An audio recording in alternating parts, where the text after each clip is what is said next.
मुझे खेद है, मैं तुम्हारी इच्छा को ठुकरा रहा हूं, परंतु इसका मुझे हर्ष भी हो रहा है कि मैं अपनी अंतरात्मा की पुकार को सुन रहा हूं।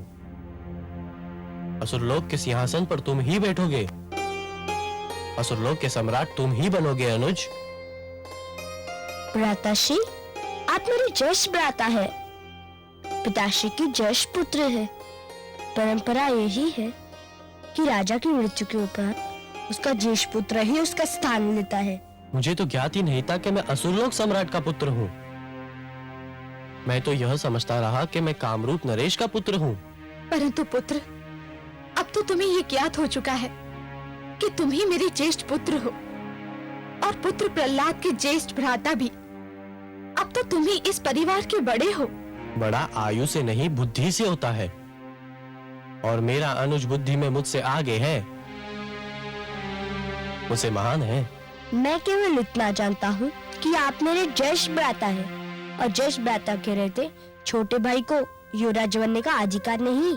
तुम्हारा ज्येष्ठ भ्राता तो उसी दिन मर गया था जिस दिन उसे काले विषैले नाग ने डस लिया था।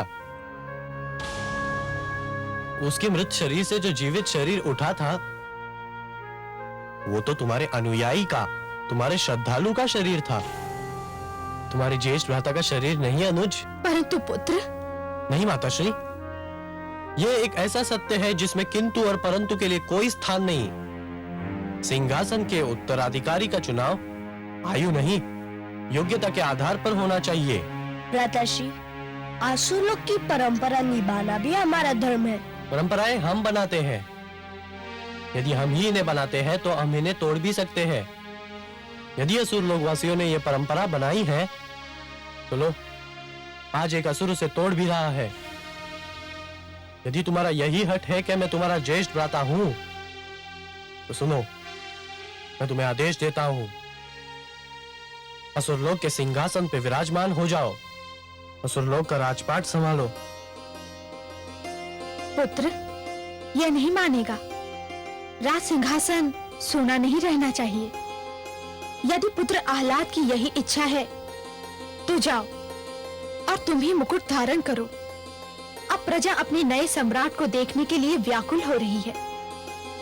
इसे मेरा भी आदेश समझो पुत्र।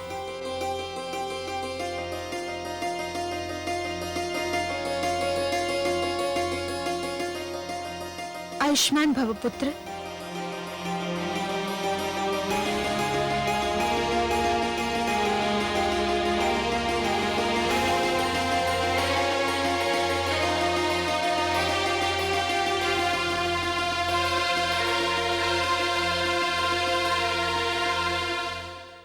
मैं मां हूं, धरती मां। अधिकार प्राप्त करना जितना कठिन है, अपने अधिकार का त्याग करना भी उतना ही, बल्कि शायद उससे भी अधिक कठिन है। ज्येष्ठ पुत्र होने के नाते हिरण्यकशिपु के सिंहासन पर आह्लाद का ही अधिकार था, परंतु उसे याद था कि प्रहलाद ने उस पर क्या उपकार किया था, और वो जानता था कि प्रहलाद कितना महान है। इसलिए उसने अनुरोध किया कि प्रहलाद ही असुर लोक का सम्राट बने, और प्रहलाद ने भी राजा बनते ही सिद्ध कर दिया कि आह्लाद का त्याग अनुचित नहीं था। परंतु राजा बन जाना सरल है, पर इस महान पद की मर्यादा बनाए रखना कठिन है। प्रहलाद ने कई वर्ष बड़ी योग्यता से राजधर्म निभाया, पर उसकी परीक्षा की घड़ी अभी आनी शेष थी, और वो घड़ी आ ही गई। सावधान, सावधान! असुर कुलभूषण, गयाधुनंदन, प्रजावत्सल, महान्यायवादी, करुणामूर्ति महाराज प्रहलाद महारानी धृति समेत पधार रहे हैं।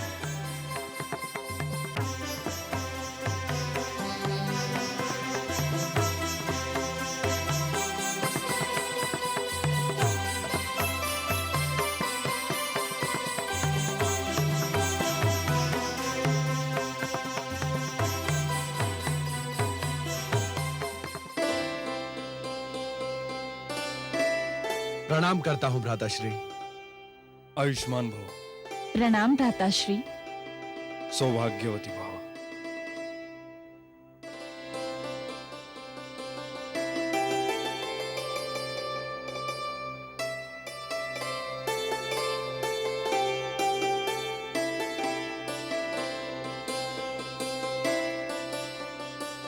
भूखे शिशु को देखकर जिस प्रकार माता उसे दूध पिलाने दौड़ती है, सूखे पेड़ पौधों को देखकर माली जिस प्रकार जल लेकर दौड़ता है, उसी प्रकार यदि प्रजा के कष्टों का समाचार सुनकर राजा न दौड़ पड़े तो उसके राजा होने पर धिक्कार है। मेरे राज में अधर्म और अन्याय के लिए कोई स्थान नहीं। भय और आतंक का युग समाप्त हो गया है। मेरे राज में राजनीति का धर्म होगा, किंतु धर्म की राजनीति नहीं होगी। दुहाई है महाराज, दुहाई है, दुहाई है महाराज, दुहाई है महाराज, दुहाई है, दुहाई है महाराज, दुहाई है। महाराज देखिए अपने सैनिकों का अन्याय, मुझे व्यर्थ में सता रहे हैं, मुझसे मेरा नवजात शिशु छीन रहे हैं। सैनिकों, एक माता से उसका पुत्र छीन लेना हत्या से भी गंभीर अपराध माना जाएगा, और यदि यह अपराध सिद्ध हो गया तो तुम्हें प्राणदंड भी मिल सकता है। हाँ महाराज, इन्हें प्राणदंड मिलना ही चाहिए। महाराज, हमने ये बच्चा नहीं छीना है। ये स्त्री इस स्त्री से बच्चा छीनने का प्रयास कर रही थी। हाँ महाराज। यह दूसरी स्त्री कौन है? महाराज, ये मेरा बच्चा चुरा कर लिए जा रही थी, तब मैंने इसे पकड़ा। स्त्री तो माता होती है, मातृ स्वरूपा होकर भी तुमने इस दुखियारी का नवजात शिशु चुराया। ये झूठ है महाराज, ये नवजात शिशु मेरा पुत्र है। क्या? ये झूठ बोल रही है महाराज। नहीं महाराज, मैं सत्य बोल रही हूँ। मैंने इस बालक को 9 महीने अपनी कोख में रखा है, मैंने इसे जन्म दिया है। महाराज, ये मेरा पुत्र है। नहीं महाराज, ये झूठी है, पांच है। मैं इस बच्चे की माँ हूँ, कृपया मुझे मेरा बच्चा दिलाइए। न्याय कीजिए महाराज, अजब के न्याय का डंका चारों ओर बज रहा है। मुझे न्याय चाहिए महाराज, मुझे न्याय चाहिए। महाराज, अब आपने इन दोनों पक्षों की बात सुन ली है। हम इन दोनों स्त्रियों को लड़ते देखकर इस शिशु और इनको ले आए हैं। महाराज, अब आप ही इनका न्याय कीजिए कि इन दोनों में इसकी वास्तविक माता कौन है।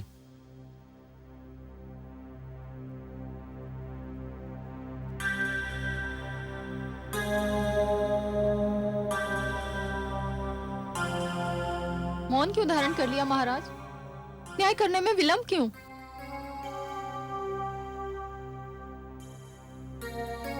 न्याय होगा कल यहीं इसी सभागार में। यह शिशु अपनी वास्तविक माता की गोद में होगा। तब तक इन दोनों देवियों को महिला संरक्षण गृह में रखा जाए और इस शिशु को राजमाता कयाधु के निरीक्षण में दे दिया जाए।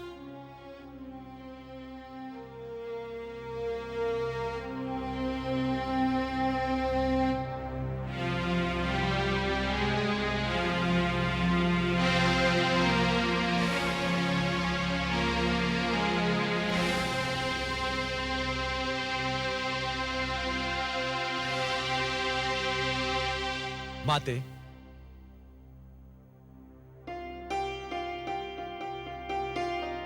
प्रणाम माते।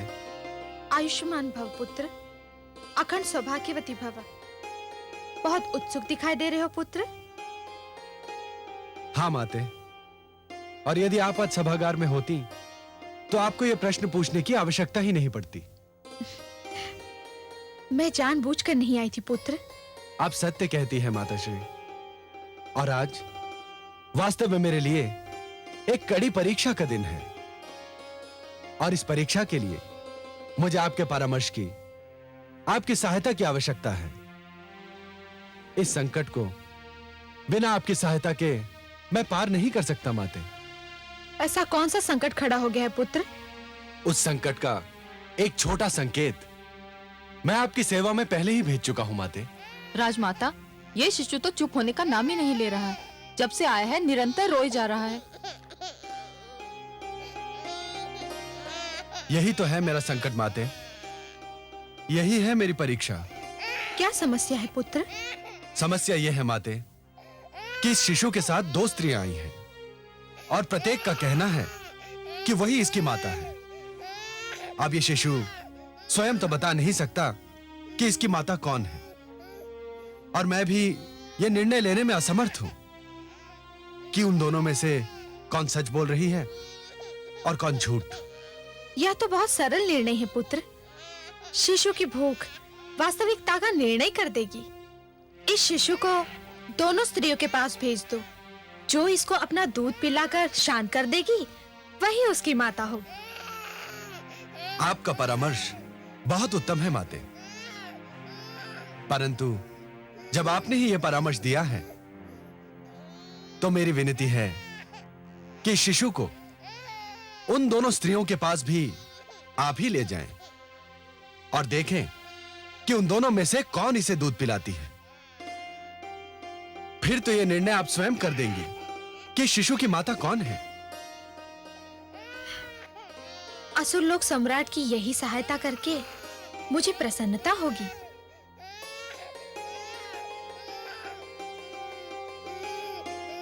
चलो अब माता इस समस्या का समाधान अवश्य कर देंगी।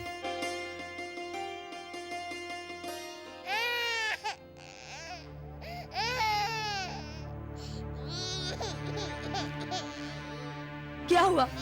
क्या हुआ? चुप हो जा मेरे लाल, चुप हो जा मेरे चंदा। शिशु भूख से व्याकुल है। न जाने कब से उसे दूध नहीं मिला। यदि तुम इसकी माता हो तो फिर उसे दूध पिलाकर शांत करो ना।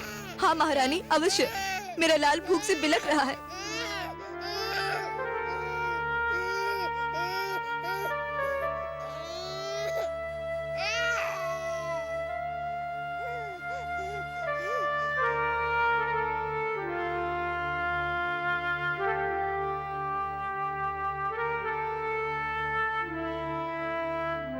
हो ना हो, शिशु की माता यही है।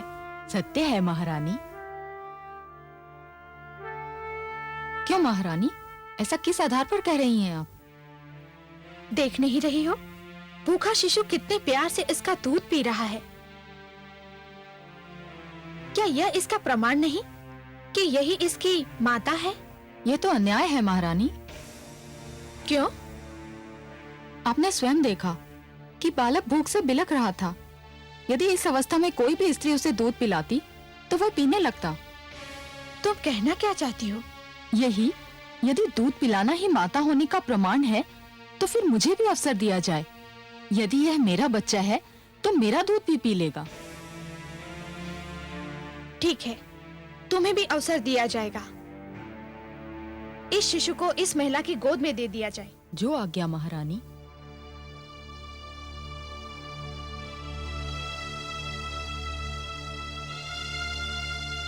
लाओ, शिशु मुझे दे दो।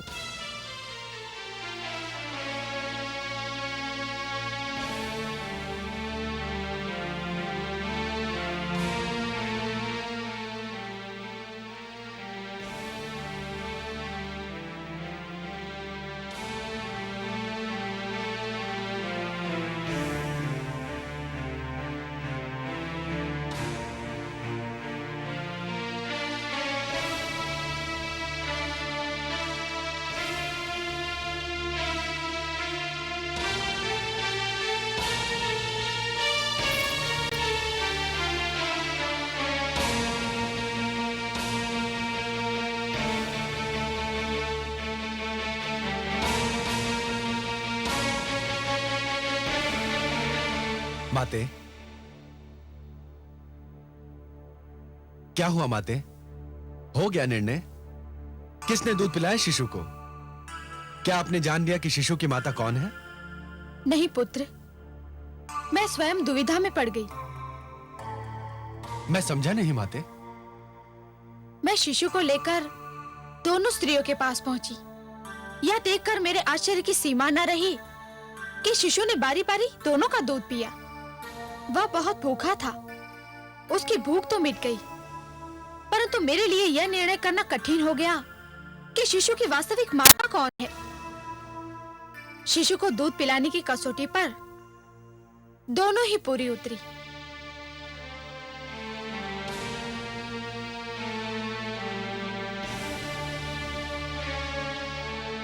यदि मेरे विष्णु मेरी परीक्षा इसी प्रकार लेना चाहते हैं तो यही सही। लगता है मेरे पुत्र की परीक्षा की श्रृंखला कभी समाप्त ही नहीं होगी। बेचारा उस समय से परीक्षा दे रहा है जब से माता के गर्भ में आया था। और उसी समय से हर तपस्या में वो सफल भी हो रहा है। जन्म से मृत्यु तक परीक्षाओं से जूझना ही तो जीवन का सौंदर्य है महादेवी। जीवन के हर क्षण अपने अस्तित्व का प्रमाण देने के लिए परीक्षाएं तो देनी ही पड़ती हैं। महादेवी, यदि परीक्षाएं ना हो तो जीवन सपाट और नीरस बन जाए। परंतु इस समय वो ऐसी परीक्षा दे रहा है जो उसके ज्ञान क्षेत्र से बाहर है। कया तू स्त्री होकर नहीं पहचान पाई कि शिशु को दूध पिलाने वाली 2 स्त्रियों में से वास्तविक माता कौन है? मेरा पुत्र तो पुरुष है, वो भी कैसे पहचान पाएगा? यही तो ज्ञान की कसौटी है महादेवी। एक ज्ञानी व्यक्ति वही होता है जो यदि किसी प्रश्न का उत्तर नहीं जानता तो चहुओर देखता है, दूसरों के अनुभवों से और दूसरों की चिंतन शक्ति से ज्ञान जुटाने का प्रयास करता है। हे महादेवी, जिस प्रकार एक दीपक दूसरा दीपक जला सकता है, उसी प्रकार दूसरों के ज्ञान और अनुभवों से और दूसरों की चिंतन शक्ति से स्वयं अपना ज्ञान भी तो बढ़ाया जा सकता है। और एक राजा के लिए यह नितांत आवश्यक है। मुझे तो उलझन हो रही है कमल नयन। महादेवी, आप प्रहलाद की चिंतन शक्ति पर विश्वास कीजिए। देखिए तो सही कि प्रहलाद में इन परिस्थितियों से निपटने की कितनी क्षमता है।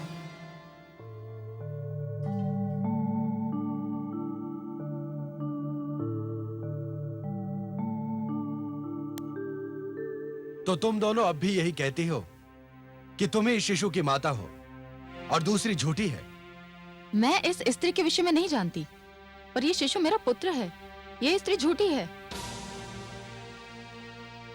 और तुम क्या कहती हो? महाराज, ये दुर्भाग्य है कि एक माता को अपना मातृत्व सिद्ध करना पड़े, पर मैंने इस शिशु को जन्म दिया है। महाराज, मेरी समझ में नहीं आ रहा कि निर्णय करने में देर क्यों हो रही है। राजमाता स्वयं देख चुकी हैं कि शिशु ने मेरा दूध पिया था। अब और अधिक प्रमाण की क्या आवश्यकता है? स्त्री, शिशु ने दूध इसका भी पिया था। आप स्वयं माता है महारानी। आप तो जानती हैं कि भूख में शिशु की क्या दशा होती है। शिशु न जाने कब से भूखा था, इसलिए हम दोनों का दूध पी गया। सभी सभासद ध्यान दें। इस विवाद का अंत अब हो ही जाना चाहिए। न्याय में विलंब अन्याय होता है। इस विवाद को हर ढंग से जांचने के उपरांत मैं इस निष्कर्ष पर पहुंचा हूं कि यह निर्णय करना कठिन ही नहीं, असंभव है कि इन 2 नारियों में इस शिशु की वास्तविक माता कौन है और यह शिशु किसको दिया जाए। अब केवल एक ही उपाय रह गया है। सेनापति, आज्ञा सुलोक सम्राट। वधिक को बुलाया जाए।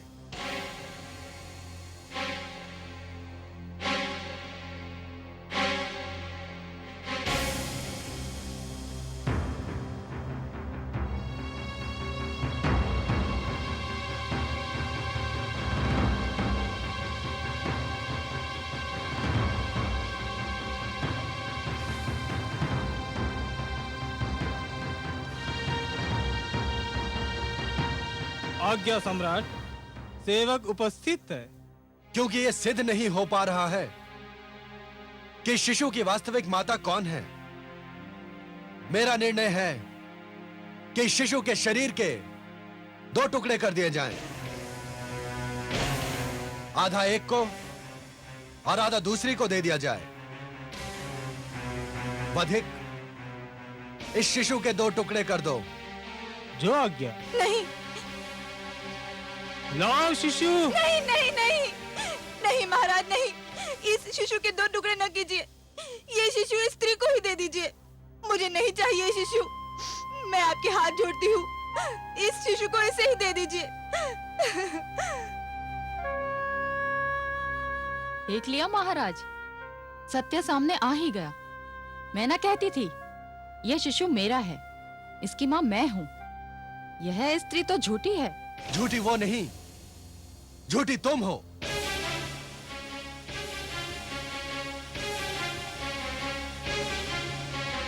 आप क्या कह रहे हैं? अब तो सिद्ध भी हो गया है। हाँ, सिद्ध हो गया। तुमने स्वयं सिद्ध कर दिया कि तुम इस शिशु की माता नहीं हो। तुमने इसे जन्म नहीं दिया है। संसार की कोई माता यह सहन नहीं कर सकती कि उसकी आंखों के सामने उसके शिशु के 2 टुकड़े कर दिए जाएं। यदि ऐसा हुआ तो इस संसार में प्रलय आ जाएगी। जिसने जन्म दिया हो वो तो अपने शिशु की हत्या पर धरती आकाश एक कर देगी। जब इस महिला ने रोकर कहा कि शिशु के 2 टुकड़े न किए जाएं, उसी समय सभी की अंतरात्मा पुकार उठी, मां न होती तो इस दुष्टा की भांति इस शिशु का 1 टुकड़ा लेकर संतोष कर लेती, चुप बैठ जाती।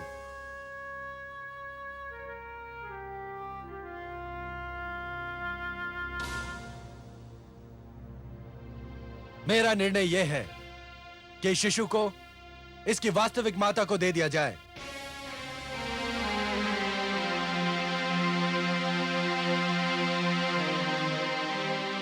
और इस झूठी का सिर धड़ से अलग कर दिया जाए।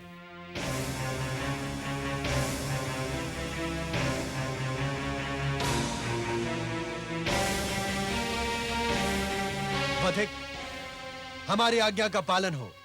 जो आज्ञा महाराज।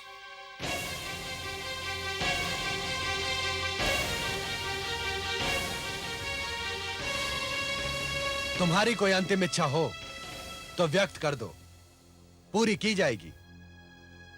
कोई इच्छा नहीं महाराज। मृत्यु ही मेरी पहली और अंतिम इच्छा थी। सब पूरी हो रही है। क्या कहना चाहती हो तुम? यह वधिक मेरा वध नहीं करेगा तो मेरा पति मेरा वध कर देगा। क्यों? ऐसा कौन सा अपराध किया है तुमने? महारानी, जब मैं गर्भवती थी उसी समय मेरे पति ने मुझे चेतावनी दी थी कि उसे केवल पुत्र चाहिए, पुत्री नहीं। जब मैं शिशु को जन्म देने के लिए मायके चली तो उसने फिर कहा कि यदि मैं पुत्र को लेकर उसके घर लौटी तो वह मेरा वध कर देगा। फिर क्या राजमाता, मेरे भाग्य में पुत्री को जन्म देना लिखा था। मैंने कन्या को जन्म दिया। मैं जान गई कि मेरा पति मुझे मार डालेगा। यह अबला मेरी पड़ोसन थी। इसने बालक को जन्म दिया था।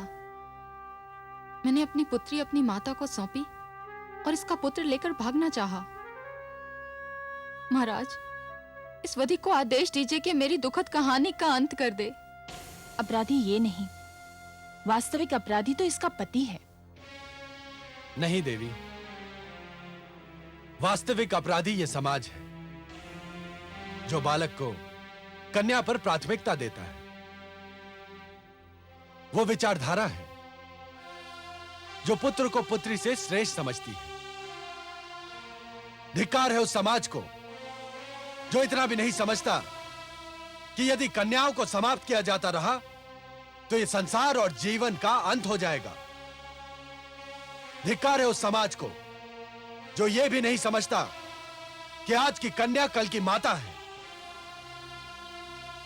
धिक्कार है उस विचारधारा को जिसे इतना भी ज्ञात नहीं कि नारी संसार के शिखर पर विराजमान है। उसी से संसार बसता है और संसार चलता है। पुत्र और पुत्री में अंतर करने वाले राष्ट्र के विद्रोही हैं, सभ्यता के विद्रोही हैं, धर्म के बैरी हैं। इस दुखियारी महिला को मैं क्षमा प्रदान करता हूं। क्या लाभ महाराज, मेरा पति मुझे कन्या को जन्म देने के कारण जीवित नहीं छोड़ेगा। सेनापति, आज्ञा सम्राट। इस नारी को इसकी पुत्री सहित इसके पति के घर पहुंचाया जाए और इसके पति को हमारी ओर से चेतावनी दी जाए कि यदि उसने अपनी पत्नी या पुत्री को तनिक भी कष्ट पहुंचाया तो उसे बहुत कठोर दंड दिया जाएगा। सम्राट प्रहलाद की, सम्राट प्रहलाद की, सम्राट प्रहलाद की। आज तो चमत्कार हो गया कमल नयन। आपने सच कहा था। प्रहलाद ने पुत्रवधू धृति की प्रतिक्रिया को कसौटी बनाकर उचित निर्णय दिया। महादेवी, किसी भी व्यक्ति को तैरना तभी आ जाता है जब वो जल में गिर जाता है। आपके पुत्र प्रहलाद ने भी विकट परिस्थितियों का सामना किया, तभी उसका विवेक जागा। जिस प्रकार कुंदन बनने के लिए सोने को पहले अग्नि में तपना पड़ता है, उसी प्रकार किसी भी व्यक्ति को अपनी भीतर की क्षमताओं को जानने के लिए परीक्षा की अग्नि में तपना पड़ता है महादेवी। परंतु मुझे तो आश्चर्य हो रहा था कि प्रहलाद जैसे कोमल स्वभाव और करुणा भरा हृदय रखने वाले ने मृत्युदंड दे कैसे दिया, और वो भी एक नारी को। इसका सारा श्रेय तो दैत्य गुरु शुक्राचार्य को जाता है महादेवी, और इसी से उनका अस्तित्व भी सिद्ध होता है। मैंने आपसे कहा था ना कि दैत्य गुरु शुक्राचार्य बाहर से दिखने में कितने ही स्वार्थी और दुर्गुणी क्यों न दिखाई दें, परंतु भीतर से ज्ञान का भंडार है। नीति शास्त्र में आज भी उनके समक्ष कोई नहीं ठहर सकता। यह तो उन्हीं की शिक्षा का फल है महादेवी, जो आपका पुत्र प्रहलाद राजा का दायित्व निभा पाया। परंतु मेरी चिंता कुछ और है महादेवी। आपकी चिंता? भला आपको क्या चिंता है? महादेवी, जिस प्रकार एक कृषक लहराते हुए खेत को देखकर प्रसन्न तो हो जाता है, परंतु उसके मन में एक आशंका रहती है कि क्या अगले वर्ष भी खेती यूं ही लहराएगी या सूखी रह जाएगी। मेरे मन में भी यही आशंका है महादेवी कि प्रहलाद की बनाई हुई परंपरा उसकी अगली पीढ़ियों तक बनी रहेगी या नहीं। हाँ, मेरा पौत्र विरोचन अब युवा होने वाला है। देखते हैं वो अपने पिता से कौन से गुण प्राप्त करता है। हाँ महादेवी, प्रहलाद की एक परीक्षा यह भी होगी कि जिन आसुरी प्रवृत्तियों को उसने बदल दिया, क्या वो उन्हें दोबारा उभरने से रोक पाता है? क्योंकि पुत्र मोह संसार की सबसे कठिन परीक्षा है। मैं हूं धरती मां। भगवान श्री विष्णु ने जब माता लक्ष्मी से कहा कि यदि नई पीढ़ी को पिछली पीढ़ी के यश संभालने के लिए स्वयं भी उन परंपराओं का पालन करना पड़ता है जिनके कारण पिछली पीढ़ी को यश प्राप्त हुआ था, तो मैं समझ गई कि प्रहलाद की कथा में कोई नया और रोमांचक मोड़ आने वाला है, जिसका संबंध उसके पुत्र से है। महाराज बनने के उपरांत प्रहलाद की न्यायप्रियता की धाक बैठ चुकी थी। हर ओर उसके न्याय की चर्चा थी। महारानी धृति ने उसे 3 सुंदर पुत्र दिए, जिनमें सबसे बड़ा पुत्र विरोचन था।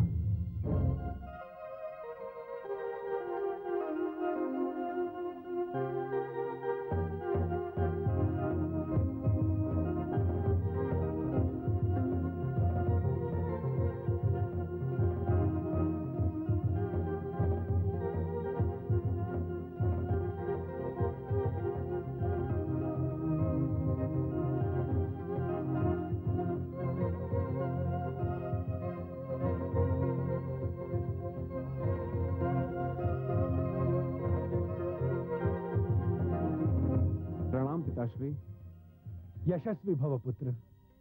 मैं तुम्हारी ही प्रतीक्षा कर रहा था। प्रणाम दादीश्री। आयुष्मान भव पौत्र। पिताश्री, मुझे आपका आदेश मिला कि आप मुझसे इसी समय मिलना चाहते हैं। क्या कोई सेवा है मेरी योग्य? आज्ञा दीजिए। राजमाता से परामर्श के उपरांत मैं इस निष्कर्ष पर पहुंचा हूं कि तुम्हें युवराज घोषित करने का समय आ गया है। पिताश्री, ईश्वर आपको लंबी आयु दे और मेरे सिर पर आपकी छत्र छाया बनाए रखे। किंतु इतनी शीघ्रता की क्या आवश्यकता है? मैं आपका पुत्र हूं, यही मेरा सबसे बड़ा सौभाग्य है। और आप जैसा न्यायप्रिय व्यक्ति इस असुर लोक का सम्राट है। यह समस्त असुर लोक का सौभाग्य है पिताश्री। यह तुम्हारे आज्ञाकारी और विनम्र होने का प्रमाण है। किंतु जैसे राजा ईश्वर का प्रतिनिधि होता है, वैसे ही युवराज राजा का प्रतिनिधि है। युवराज हो तो प्रजा को यह विश्वास रहता है कि किसी कारणवश यदि राज्य में राजा उपस्थित न हो तो भी उसका कोई रक्षक, उसे न्याय दिलाने वाला उपस्थित है। मुझे अत्यंत हर्ष है कि गुरुदेव शुक्राचार्य ने तुम्हें वो समस्त शिक्षा प्रदान की है जो एक राजा बनने के लिए आवश्यक होती है। इसीलिए मैं तुम्हें युवराज घोषित करने में विलंब नहीं करना चाहता। पिताश्री, यदि आपका यही आदेश है और दादी श्री की भी यही इच्छा है तो मैं इसे स्वीकार करता हूं। चुप चुप जियो मेरे पौत्र। मैं जानती थी कि मेरा लाडला दुलारा पौत्र मेरी इच्छा का आदर करेगा।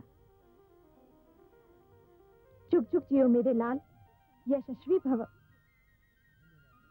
तो जाओ, गुरुदेव का आशीर्वाद प्राप्त कर उनसे हमारी ओर से विनती करो कि तुम्हारे युवराज होने के समारोह का शुभ मुहूर्त बता दें, ताकि इस भव्य समारोह की तैयारियां की जा सके।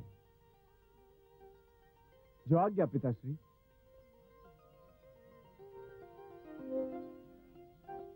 धृति शुभ समाचार को सुनकर अत्यंत प्रसन्न होगी माते।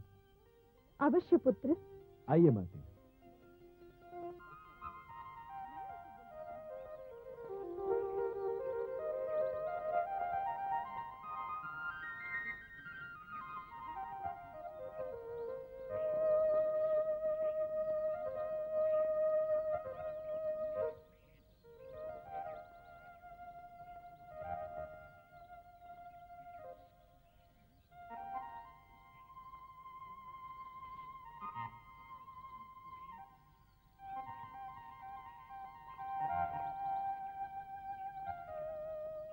प्रणाम गुरुदेव।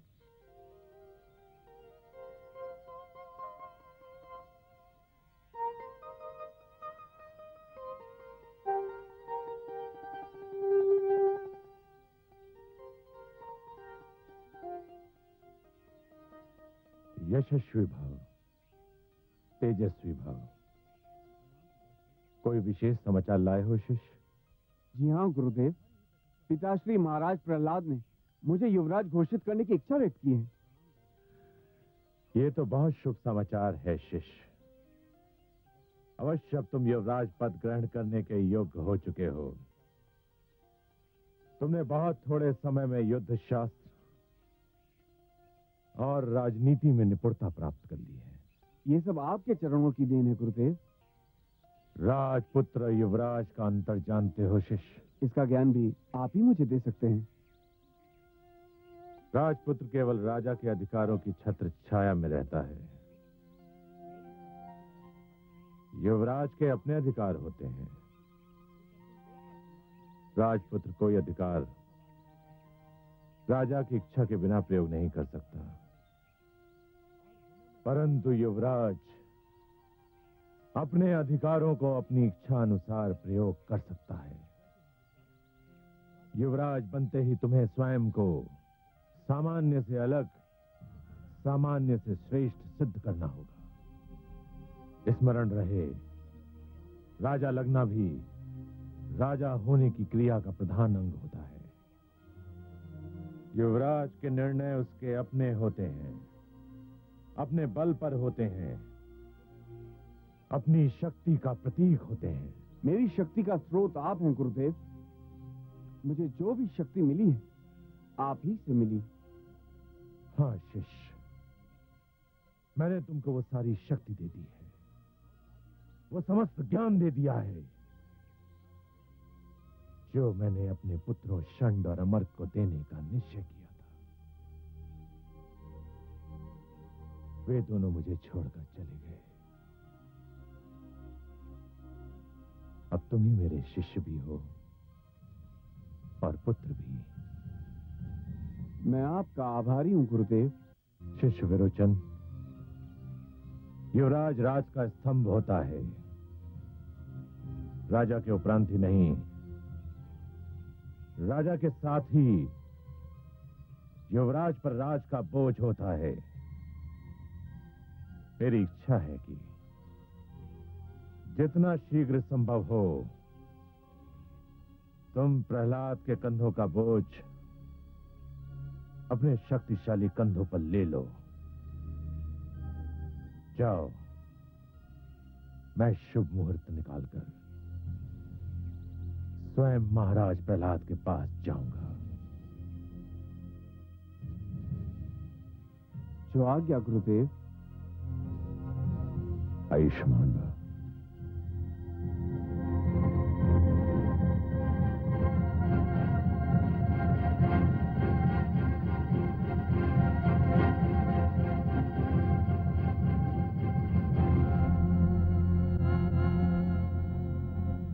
विष्णु, तुम्हारे भक्त प्रहलाद ने मुझसे मेरे पुत्र तो छीन लिए, पर उसे ज्ञात नहीं कि मैं अपनी हार तो स्वीकार कर सकता हूं, पर उसे भूल नहीं सकता। तुम देखना कि विरोचन अपने अधिकारों का प्रयोग किस प्रकार करता है। प्रहलाद ने जिस प्रकार मेरे पुत्रों से मुझे पराजित करवाया, ठीक उसी प्रकार अब मैं भी उसी के पुत्रों से उसे पराजित करूंगा। इसके लिए मैंने 30 वर्षों तक प्रतीक्षा की है। सुलग रही थी हृदय में बदले की जो आग, अवसर ने जब दी हवा, आग उठे वो जाग। दैत्यों के गुरुदेव ने हरि को दी ललकार, बदल सकेंगे जीत में क्या वे अपनी हार, क्या वे अपनी हार। जो सुनेगा ये पुराण पाएगा सुख और ज्ञान, पाएगा सुख और ज्ञान। कर्म को ही धर्म जान, प्रेम की तू छेड़तान, प्रेम की तू छेड़तान। बीते युग बता रहे हैं, बीते युग बता रहे हैं, सत्य पथ पे चल सुजान। विष्णु पुराण